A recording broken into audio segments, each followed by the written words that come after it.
یہ روزہ ان کے ہاتھ تھا، لیکن جب حضور آئے مدینے میں تو یہاں یہود میں روزے کا رواج تھا. وہ تو عاشورہ کا روزہ رکھتے تھے، اس لیے کہ وہ تاریخ تھی جس میں کہ نجات ملی تھی بنی اسرائیل کو فرعونیوں سے.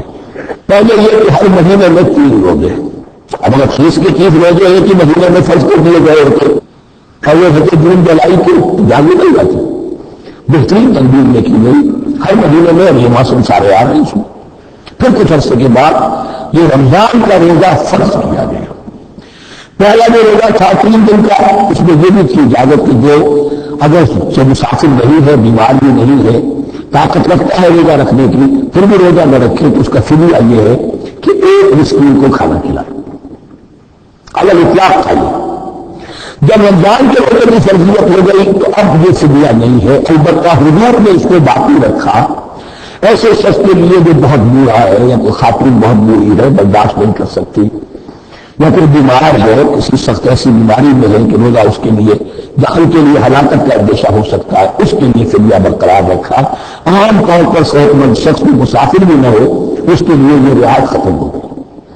یہ ہے ان آیات کی تعبیر جس پر میں پہنچا ہوں. وہ بہت پہلے پہنچ گیا تھا، لیکن تو آپ اکثر مفسرین نے یہ بات نہیں لکھی ہے تو میں جھجکتا رہا.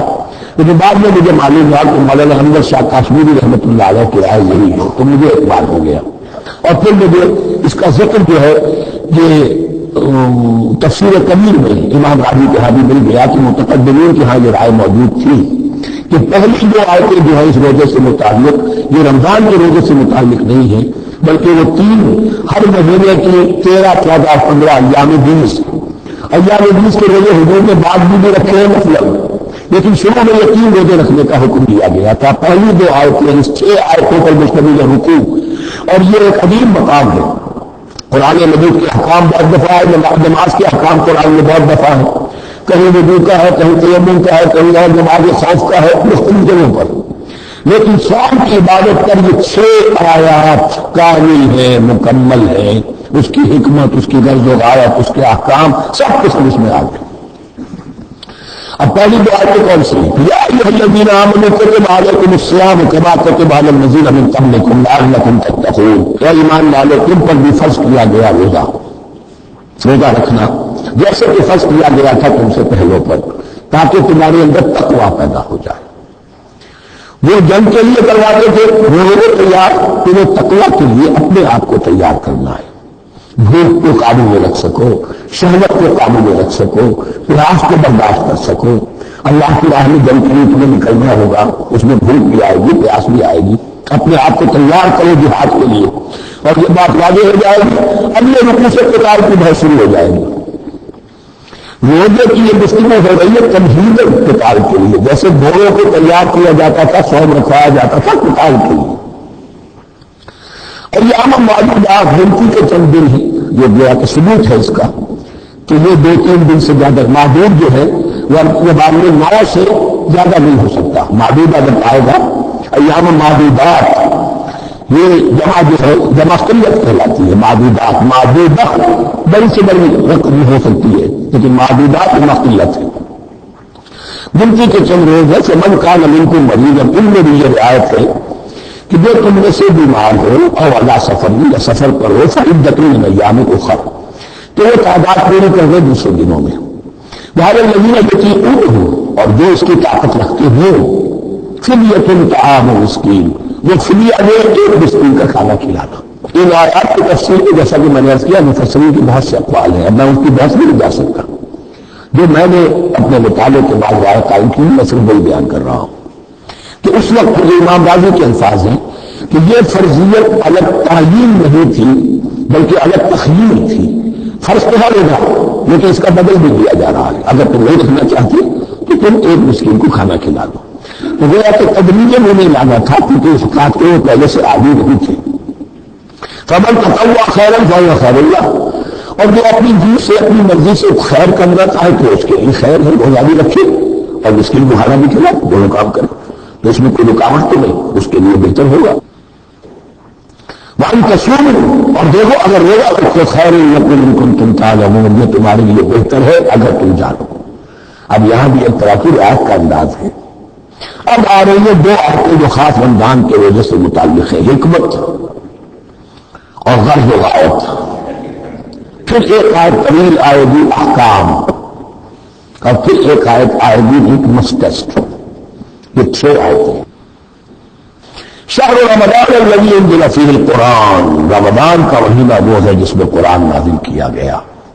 ھدی للناس وبینات من الھدی والفرقان، لوگوں کے لیے ہدایت اور ہدایت کے لیے روشن بینات باتیں، والفرقان اور حق و باطل میں فرق کر دینے والی چیز.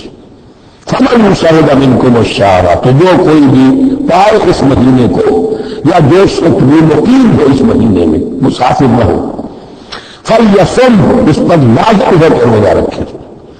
اب وہ وجوب الگ تخیر ختم ہو گیا، اب وجوب الگ تعین، اب یہ لازم ہے، یہ رکھنا ہے. ایک لحاظ باقی رکھی، ومن کان مریضا او علی سفر فعدۃ من ایام اخر، جو بیمار ہے یا یہ کہ سفر پر ہے وہ تعداد پوری کر لے دوسرے دن. یرید اللہ بکم الیسر ولا یرید بکم العسر، اللہ تمہارے ساتھ آسانی چاہتا ہے، سختی نہیں چاہتا. لوگ اپنے اوپر سختیاں جھیلتے ہیں، شدید جو ہے سفر کے اندر بھی روزہ رکھیں گے، حالانکہ یہاں اجازت دی ہوئی. یہ بلکہ حضور نے ایک مرتبہ ایک سفر میں کافی سرزنش کی، کچھ لوگ جہاد و قتال کو نکلے تھے، تو کچھ لوگوں نے اس سفر میں بھی روزہ رکھ لیا. نتیجہ یہ ہوا کہ سفر کے بعد جہاں منزل میں اب جا کے خیمے لگانے تھے وہ نڈھال ہو کر گر گئے. جن لوگوں کا روزہ نہیں تھا انہوں نے پھر خیمے لگائے، منزل کا کام کیا. تو حضور نے فرمایا کہ لیس من البر الصیام فی السفر، اس میں سفر میں روزہ رکھنا کوئی نیکی کا کام نہیں. لیکن ہمارا تصور اور ہے، 105 بھی ہاتھ چڑھا ہوا روزہ نہیں کھولوں گا، میں روزہ تو میں نے رکھا ہوا، یا روزہ تو میں نہیں چھوڑوں گا. حالانکہ جہاں رعایت اللہ کی ہے اس رعایت سے فائدہ نہ اٹھانا ایک طرح کا کفرانی نعمت ہے. لیکن تمہیں عدت اور تعداد اب پوری کرنی ہوگی. وہ تھی ایک رعایت کہ فدیہ دے کر فارغ ہو جاؤ، یہ وَلِتُكَبِّرُ اللَّهَ عَلَىٰ مَا هَدَاكُمْ، تاکہ تم تکبیر کرو اللہ کی اس پر کہ وہ اس نے ہدایت تمہیں عطا فرمائی. وَلَعَلَّكُمْ تَشْكُرُونَ، اور تاکہ تم شکر کر سکو اس نعمت عظمیٰ کا جو قرآن حکیم کی شکل میں تمہیں دی گئی. اس موضوع میں میرا کتابچہ عظمت صوم اور عظمت صیام و قیام قرآن، اس میں یہ سارے مضامین تفصیل سے آئے ہیں. کیا حکمت ہے، کیا غرض و غایت ہے، کیا مقصد ہے، اور آخری منزل کیا ہے. وَإِذَا سَأَلَكَ عِبَادِي عَنِّي فَإِنِّي قَرِيبٌ. مطلوب تو یہ ہے کہ تمہارا جو یہ جسم حیوانی ہے یہ کچھ کمزور پڑے، روح ربانی جو تم نے پھینکی گئی ہے اسے تقویت حاصل ہو. دل میں روزہ رکھو، اس حیوانی وجود کو دور کرو، دباؤ اس کے تقاضوں کو، رات کو کھڑے ہو جاؤ، اللہ کا کلام سنو اور پڑھو تاکہ تمہاری روح کی آبیاری ہو، اس پر حیات آب حیات کا ترشح ہو. نتیجہ کیا نکلے گا؟ تمہارے اپنے اندر سے ایک پیاس ابھرے گی. وَإِذَا سَأَلَكَ عِبَادِي عَنِّي فَإِنِّي قَرِيبٌ، تقرب الی اللہ کا جذبہ پیدا ہوگا. تو اے نبی جب میرے بندے ایسے بندے آپ سے میرے بارے میں سوال کریں ان کو بتا دیجیے میں قریب ہوں، دور نہیں. یہ حقوق انسانی کا میرے نزدیک دنیا میں سب سے بڑا مغنا کاٹا ہے. اللہ اور بندے کے درمیان کوئی فصل نہیں ہے. فصل اگر ہے تو تمہاری اپنی خباثت ہے. اگر تمہاری نیت میں فساد ہو، حرام خوری کو کل نہیں کرنی ہے، تو اب کس میں سے اللہ سے دعا کرو؟ پھر جاؤ گے کسی پیر کے پاس، آپ دعا کر دی، یہ نظرانہ حاضر ہے. یہ طریقہ کیا ہے؟ انسان کا نفس حائل ہے اور کوئی نہیں. ورنہ ہم تمہارے بکرم ہے، کوئی سائل ہی نہیں. راہ دکھنا ہے کسی رہنا بھی منزل ہی نہیں. کوئی پوپ نہیں، کوئی پنڈت نہیں، کوئی پادری نہیں، کوئی پیر نہیں، کوئی نہیں. جب چاہو اللہ سے ہم کلام ہو جاؤ. اس سے بڑا حق جو خالق مخلوق دکھائی رہے پردے، پیران کلیسا کو کلیسا سے اٹھا دو.